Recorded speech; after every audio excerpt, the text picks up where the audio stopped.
The European debt crisis. Visualized. What is the European debt crisis? It's the failure of the euro, the currency that ties together 17 European countries in an intimate but flawed manner. Over the past 3 years, Greece, Portugal, Ireland, Italy, and Spain have all teetered on the brink of financial collapse, threatening to bring down the entire continent and the rest of the world. How did it happen? Uniting Europe. For most of Europe's history, it's been at war with itself. And countries at war with each other tend to do less business together. Europe was always a continent of trade barriers, tariffs, and different currencies. Doing business across borders was difficult. You needed to pay a fee to exchange currencies. And you needed to pay a tariff fee to buy and sell to companies in other countries. That tended to stifle economic growth. Then came World War II, which devastated Europe. Because the situation was so dire, the fastest way to rebuild Europe was to begin to remove these barriers. Steel and coal tariffs came down, so that a steel mill in one country could sell to a builder in another.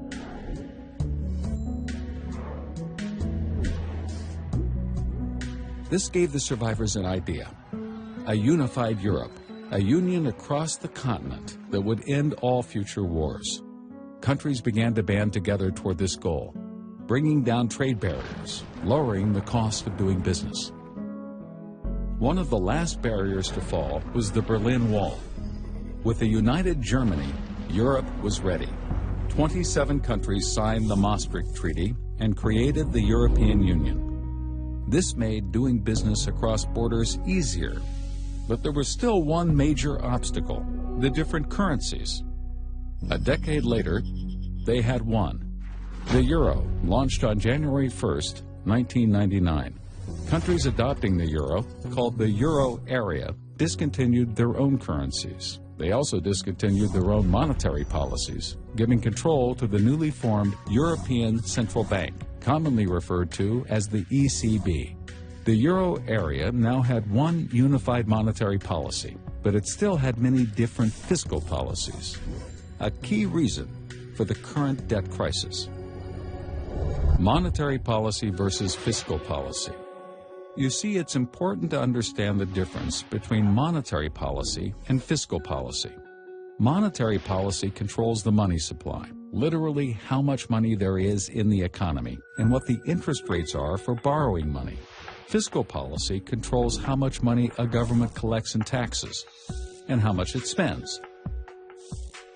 The government can only spend as much as it collects in taxes. Anything above that amount, it has to borrow. This is called deficit spending.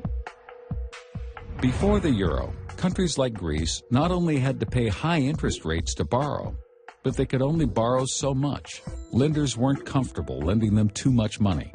But now that they were part of the euro area's new united monetary policy, the amount they could borrow skyrocketed. Smaller countries suddenly had access to credit like never before.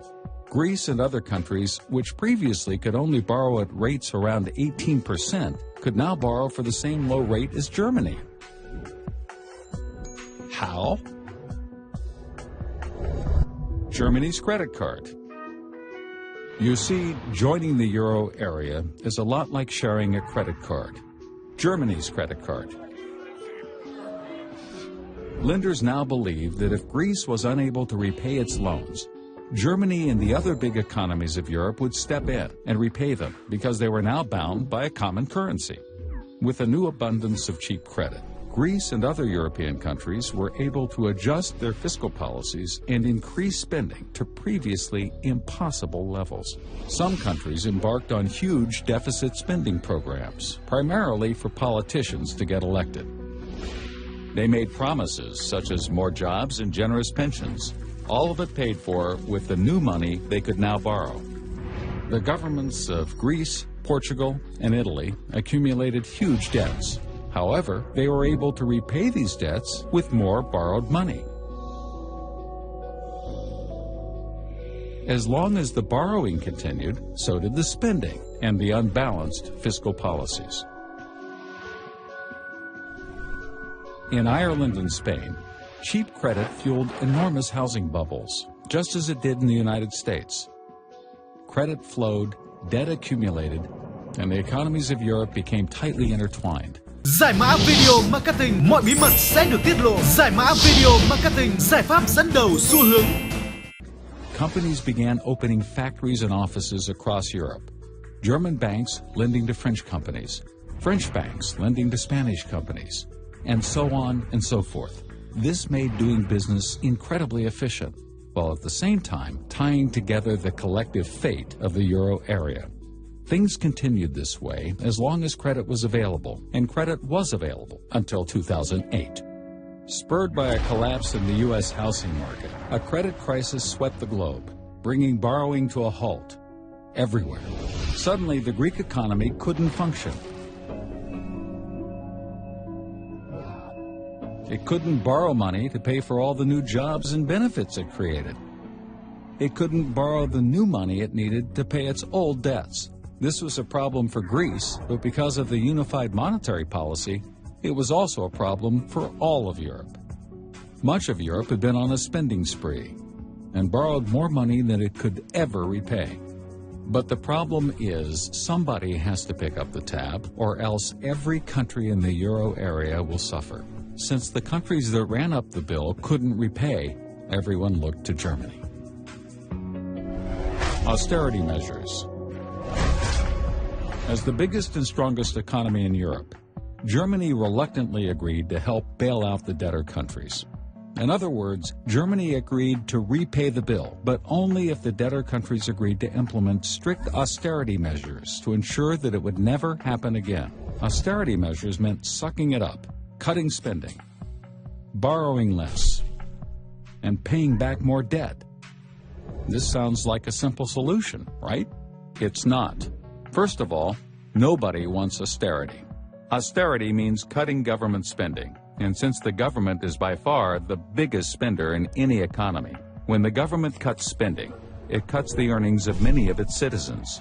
People lose jobs, they get angry, they riot in the streets, and austerity also doesn't automatically balance a country's budget. You see, the government collects taxes based on people's earnings. So when earnings are reduced, the government collects less in taxes. They still can't pay down their debts. The pain is so bad that it's almost politically impossible to accomplish. On top of that, there are huge cultural differences within the euro area. Extreme cultural differences.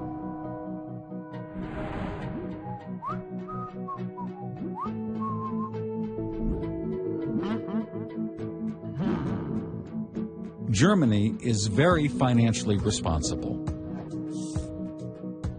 Ever since the terrible hyperinflation the country experienced after World War I, it's been extremely inflation-averse and incredibly careful about spending and borrowing.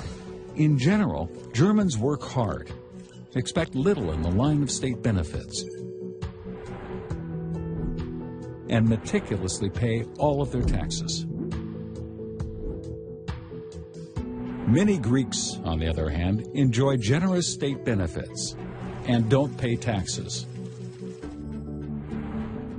Greece has a terrible problem. It has never collected the majority of the taxes it imposes on its citizens, and it's always been this way. Joining the euro just amplified it. The German view is that doesn't work. If you want our money, you need our morals. As the debtor countries headed towards default, the whole continent of Europe was in danger. Even though the economies of the debtor countries are relatively small, they posed a huge threat because the European financial system is so interconnected, precisely because of the euro. Remember, the debtor countries borrowed money from banks, investors, and other governments throughout Europe.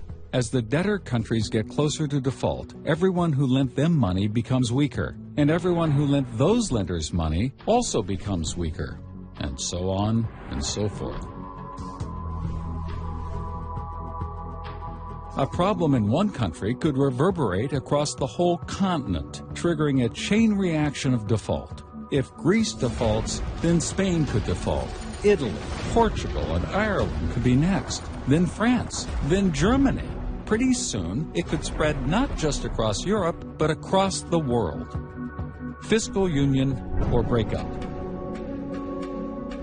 The problem is, even if the debtor nations adopt austerity measures, and even if the bailout from Germany and the stronger countries helps them pay down their debts and avoid the immediate crisis,